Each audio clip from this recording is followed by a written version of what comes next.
लालू प्रसाद यादव की बहू और तेजस्वी यादव की पत्नी राजश्री उर्फ रेचल राजनीति में एंट्री ही नहीं करेंगी बल्कि 2024 का लोकसभा चुनाव भी लड़ेंगी। ऐसी चर्चा लगातार हो रही है। देखिए, जैसे जैसे लोकसभा का चुनाव नजदीक आते जा रहा है, नेताओं के परिवार की चर्चा तेज है कि आखिर बड़े नेताओं के घर कौन लोकसभा में उम्मीदवार हो सकता है। आज इस वीडियो में बात करेंगे लालू प्रसाद यादव के परिवार और सारण लोकसभा सीट की। देखिए, सारण लोकसभा सीट लालू प्रसाद यादव का रिश्ता पुराना रहा है। लालू प्रसाद यादव वहां से लगातार चुनाव लड़ते रहे हैं और सफलता भी मिलती रही है।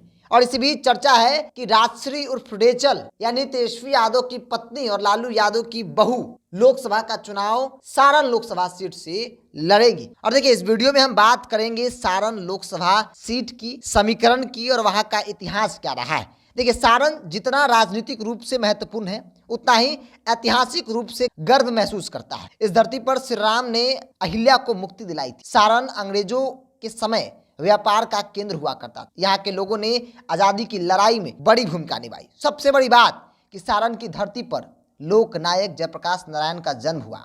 उन्होंने इंदिरा गांधी की सत्ता को बेदखल करने के लिए देश भर में आंदोलन चलाया। यह तो हो गई इतिहास की बात, लेकिन अगर राजश्री उर्फ रेचल जैसे कि चर्चा है सारण लोकसभा सीट से चुनाव लड़ेंगी तो वहां का समीकरण भी जान लेना बेहद जरूरी है। यहाँ पे यादव राजपूतों के बीच लड़ाई होती रही है। सारण में जातीय समीकरण तब दिलचस्प हो जाता है जब राजद और भाजपा उम्मीदवार के बीच आमना सामना होता है, और अब तक यही होता आया है। यहाँ यादव की संख्या 25% है, राजपूतों की संख्या 23% है, वैश्य 20%, मुस्लिम 13%, दलित 12%। इस लिहाज से पार्टियां यहाँ राजपूत और यादव उम्मीदवार पर ही दाव खेलते हैं। और लालू प्रसाद यादव इस सीट से 1989 में जनता दल के टिकट पर चुनाव लड़े थे। उसके बाद आरजेडी जो उनकी पार्टी थी 2004 और 2009 का चुनाव जीते। हालांकि 2014 में चारा घोटाले में सजा सुनाए जाने के बाद लोकसभा का चुनाव नहीं लड़ पाए, लेकिन उस सीट से उन्होंने अपनी धर्मपत्नी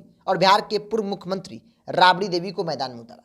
हालांकि राबड़ी देवी 2014 में उनको सफलता नहीं मिली। 2019 के लोकसभा चुनाव में लालू प्रसाद यादव ने अपनी समधी चंद्रिका राय को मैदान में उतारा, वो भी नहीं सफल हुई। लेकिन अब चर्चा है कि अगर राजश्री उर्फ रेचल 2024 का लोकसभा चुनाव सारण से लड़ती है तो फिर सफलता उनको मिल सकती है। यहाँ का समीकरण भी आरजेडी के पक्ष और महागठबंधन के पक्ष में है, क्योंकि नीतीश कुमार का भी इस बार साथ है। तो ऐसे में यादव, मुसलमान, दलित वोट बैंक जो अब तक महागठबंधन का वोट बैंक कहा जाता रहा है, बीच में कई बार बिखरा हुआ है, लेकिन 24 में जिस प्रकार से मोदी के खिलाफ नीतीश कुमार माहौल बना रहे हैं, ऐसे में 25% यादव, 13% मुसलमान, दलित 12%, अगर इस वोट बैंक को अगर आप एक जगह कर लेते हैं तो फिर लालू परिवार ही नहीं महागठबंधन की जीत जो है वो आसान हो जाती है। और इसीलिए भी चर्चा है कि अगर राजश्री रेचल मैदान में उतरती है तो फिर माहौल बदल जाएगा। अगर बात योग्यता की कर ली जाए तो रेचल अच्छी खासी पढ़ी लिखी है। सबसे बड़ी बात कि लालू परिवार में बेदाग छवि की, उन पर अब तक कोई दाग नहीं है, नई लेवेली दुल्हन है। राजनीति में भी लोग कहते हैं कि अगर वो एंट्री करती हैं